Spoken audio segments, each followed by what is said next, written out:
We become of what we eat. Bihira sa mga Pinoy ang mapili sa pagkain. Kahit ano ang kinakain natin. Totoo, mahilig tayo sa karning baboy kaya hindi maiwasan. Maraming Pinoy ang tumataba. Yung iba, itsurang baboy na tuloy. Maraming Pinoy ang may sakit sa puso dahil sa hilig natin ng baboy. High blood, isa din sa mga sakit ng mga Pinoy. Kadalasan kung ano ang bawal, yan ang gusto natin. Masarap daw po kasi ang bawal. Napapansin po natin na kung ano ang kinakain natin, yun din po tayo natutulad. Ang mahilig sa gulay, hindi gaanong tumataba, ngunit ang mahilig sa karning baboy, lumalaki at tumataba. Ang handaan, ang mga piyesta ay bahagi ng ating pong kultura. Tulad ngayon, meron tayong mga festivals sa mga lalawigan na umaabot ng isang buwan na celebration. At kadalasan, isang buwan ang beer plaza sa mga lalawigan. Ano mang bagay na sobra ay masama. Mapagkain man ito, trabaho, pag-aaral o kahit pagmamahal, hindi daw po ito nagdudulot ng kabutihan sa mga tao. Naririnig natin sa ating mga doktors na wag daw po tayong kakain ng mga pagkain na pag niluluto ay namumula tulad ng mga seafood sapagkat ito ay nagdudulot sa atin ng pagpahina tulad ng sa atin para sa anti-allergy system. Halimbawa, alimango, alimasag, hipon, pusit, pati yung manok, lalo na ang balat nito, pinagbabawal ng mga doktors. Pati nga pala ang mga itlog, iwasan na ipakain daw po sa mga bata sapagkat ito daw ang nagdudulot ng allergies. Dahil na rin po sa pagdami ng tao, kailangan dagdagan ang ating food supplies at para mahabol ang demand and supply, nauso po ang tinatawag na hybrid. Ang hybrid ay ang mabilis na pagtubo at paglaki ng isang tanim o hayop. Dumarami ang production at mas malaki kaysa dating itsura o forma nito. Hindi na kailangan mag-antay ng mahabang panahon para mapakinabangan ito. Isa lang po ang alam ko sa hybrid. Ito ay mas mahina kaysa dati. Malaki lamang ito at marami pero mas masustansya pa rin ang pinalaki sa normal na paraan kaysa hybrid na pinilit na pinalaki sa pamamagitan ng mga chemical at mga gamot. Ang mga gamot na nasa katawan ng halaman o hayop, ito ay nakakain din ng tao. At halos ata ng pagkain na nabibili natin ay hybrid na. Ibig sabihin, hindi natin maiiwasan na ito ay nahahalo na rin sa ating body system.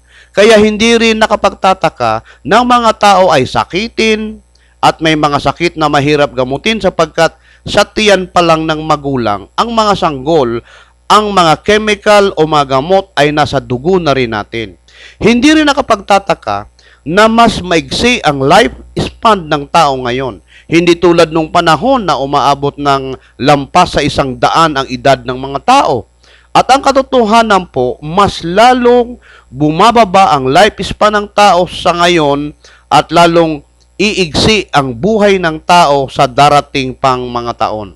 Hindi na kailangan gumamit ng atomic bomb para lipunin ang mga tao sa mundo. Pakainin lamang po ng mga hybrid product sa loob ng 10 to 20 years, ubos na ang mga tao. Dagdag pa dito ang lifestyle ng mga tao. Kaya po, nagsulputan ang mga food supplements para daw po lumakas ang immune system ng tao at para makaiwas sa mga sakit at mabuhay ng matagal sa mundo. Pati mga physical exercises ay naipromote na rin para daw po healthy ang mga tao. Kaya merong mga aerobic dances, mga videos, meron ding mga inumin na pampapayat at pangpasexy daw. Pati yung lipo, uso na rin, lalo na sa mga hindi makapaghintay sa mahahabang sessions ng exercise. Kasabay din dito ang back to the basic daw, mga paggamit ng mga organic products. Ang tao, Pag kumain po ng hybrid na pagkain, nagiging hybrid din po. Sang-ayon po ba kayo na mayroong mga hybrid na tao sa ngayon? Dahil na rin sa pagdami ng tao at kailangan magsikap ang bawat isa, hindi lang ang mga ama ang dapat mag-work, pati ang mga asawang babae kailangan magtrabaho. At kadalasan, mas marami pa ang mga babae na nasa working force at dahil pati ang mga mothers ay nag-work na rin, mahirap para sa kanila ang mag-breastfeed. Kaya napunta po sa bottle feeding. At dahil in demand ang infant milk, pati mga baka hybrid na rin po. At ang gatas ng hybrid cow ay hybrid milk na rin. At ang sanggol na uminom ng hybrid milk, nagiging hybrid child. 20 years ago, hindi ko po ganong napapansin ang bilang ng mga hybrid persons. What I mean, the homosexuals.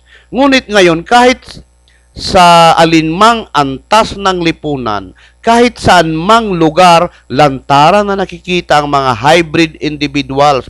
Meron ngang mga bata pa, nagpapakita na ng third sex personality. Yung iba, nagpapaganda, pero mayroon ding nagpapagwapo. Sabi nga po, kung sino pa ang gwapo, siya pa ang bading. Sabi daw po, konti na nga lang ang bilang ng lalaki, nabawasan pa ng bading at mga silahis. Ibig sabihin, ang pure breed na lalaki ay nasa endangered species na rin. Kukunti na lang po kami. Sa takbo ng panahon, hindi tayo magtataka na natutupad na ang hula sa ating pong generation na magiging tulad ng lungsod ng Sodom at Gomora. Ang programang ito ay inihandog sa atin ng Filipinoy Media Production sa pagtulungan ng MJC Training and Consultancy at ng Daniel Aitan Organic Products at ng ating mga OFWs sponsors sina Miss Annalisa Piñaflor ng Saudi Arabia at Miss Ina Joems Lacaste ng Singapore. Ito po ang Breakthrough, ang programang Tago sa Puso. Ako po si Daddy Rick Cervantes mula dito sa Legazpi City, Philippines. Maraming salamat mga dires. Diyos mabalos, salamaton.